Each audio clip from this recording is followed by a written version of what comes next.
Shalom Bapak Ibu Saudara semuanya, kembali menyapa Anda dalam program Bible Everyday. Hari ini kita sudah tiba di bilangan pasal yang ke-7.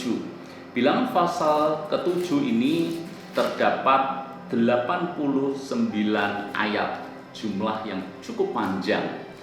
Kalau jumlah ayatnya panjang tapi memuat kisah yang menarik, saya yakin kita semangat untuk membacanya. Tapi kemungkinan besar Anda mungkin bosan untuk membaca ayat-ayat di dalam bilangan pasal yang ke-7 ini. Kenapa bosan? Karena yang dicatat dalam Alkitab di bilangan 7 ini kurang lebih sama, hanya diulang-ulang dan diulang-ulang terus saja. Contohnya adalah seperti ini. Bilangan pasal yang ke-7 itu adalah cerita tentang pada waktu Musa selesai mendirikan kemah suci, lalu kemudian diurapi, dikuduskan dengan segala perabotannya, dan setelah diurapi maka para pemimpin Israel tiap-tiap suku itu mereka memberikan persembahan, dan persembahan mereka rupanya dicatat. Ayat yang kedua saya bacakan. Mereka itu ialah para pemimpin suku yang bertanggung jawab atas pencatatan itu. Jadi mereka mempersembahkan sesuatu kepada Tuhan tiap-tiap suku itu, dan persembahan itu dicatat dengan detail. Maka kita mulai di ayat yang ke-12 misalnya. Yang mempersembahkan persembahan pada hari pertama ialah Nahason bin Aminadab dari suku Yehuda. Hari pertama suku Yehuda memberikan persembahan. Persembahannya ialah 1 pinggan perak 130 sikal timbangannya, 1 bokor penyiraman dari perak 70 sikal beratnya. Ditimbangi menurut sikal kudus, keduanya berisi tepung yang terbaik diolah dengan minyak untuk korban sajian. 1 cawan 10 sikal emas beratnya berisi ukupan, seekor lembu jantan muda, seekor domba jantan, seekor domba berumur setahun untuk korban bakaran, seekor kambing jantan untuk korban penghapus dosa, dan untuk korban keselamatan 2 ekor lembu, 5 ekor domba jantan, 5 ekor kambing jantan, 5 ekor domba berumur setahun. Itulah persembahan Nahason bin Aminadab. Sekarang perhatikan ayat selanjutnya. Ayat 18. Pada hari kedua, Netanael bin Suar, pemimpin suku Isakar, mempersembahkan persembahan. Sebagai persembahannya dipersembahkannya 1 pinggan perak 130 sikal timbangannya, dan 1 bokor penyiraman dari perak 70 sikal beratnya ditimbang menurut sikal kudus, keduanya berisi tepung yang terbaik diolah dengan minyak untuk korban sajian. 1 cawan 10 sikal emas beratnya berisi ukupan, seekor lembu jantan muda, seekor domba jantan, dan seterusnya. Pada hari yang ketiga, pemimpin Bani Zebulon namanya Eliab bin Helon, dia juga memberikan persembahan. Persembahannya juga sama seperti yang dipersembahkan oleh suku-suku sebelumnya, dan ini berlanjut terus hingga ke 11 suku Israel yang lainnya. Jadi kalau kita membaca ayat ini, kayaknya kita merasa bahwa ini seperti copy paste aja. Nah, kemudian kita berpikir, kenapa kita mesti harus membaca hal yang sama, persembahan yang sama yang dipersembahkan oleh suku-suku Israel. Tapi justru saya ingin mengatakan kepada Anda bahwa ini punya pesan yang penting bagi kita.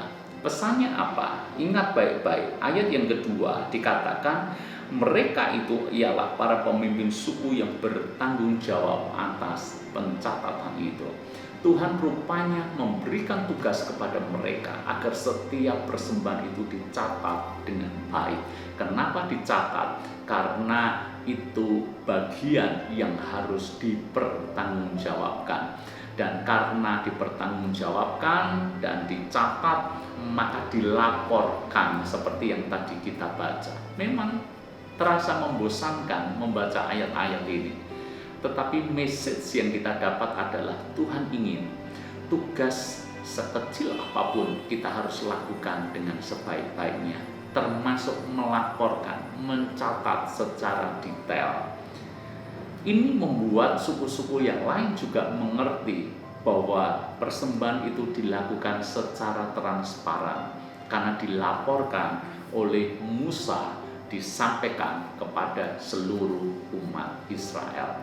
Saya teringat ketika gereja kami memulai membangun, dan itu terjadi beberapa tahun yang lalu juga ketika kami sedang mengusahakan untuk membeli tanah gereja, maka disampaikan kepada jemaat, dan jemaat dengan kerelaan hati mereka mempersembahkan uang mereka, apa yang mereka punya kepada Tuhan. Dan bagian kami sebagai pengurus gereja, sebagai panitia pembangunan, bagian kami adalah bertanggung jawab dengan setiap persembahan itu. Bukan hanya persembahan yang jumlah nominalnya besar, tapi kami juga bertanggung jawab dengan persembahan yang mungkin secara nominal sangatlah kecil.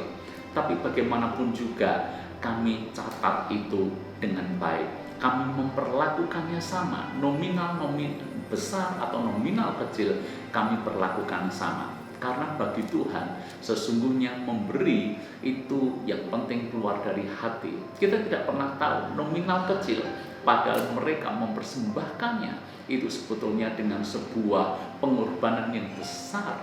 Itu bisa saja terjadi. Maka bagian kami adalah mencatat. Supaya apa? Yang pertama, saya ingin transparan. Yang kedua, saya ingin mempertanggungjawabkan apa yang sudah dipersembahkan jemaat. Maka kita tidak boleh melalaikan akan hal itu. Jangan sampai kita hanya fokus dengan yang besar, kemudian yang kecil kita berpikir ngapain harus diurus.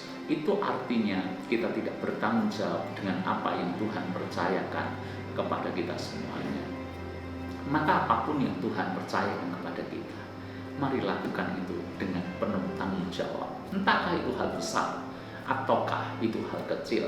Bahkan kalaupun hal kecil, setialah dengan hal kecil yang Tuhan perintahkan atau Tuhan tugaskan kepada kita.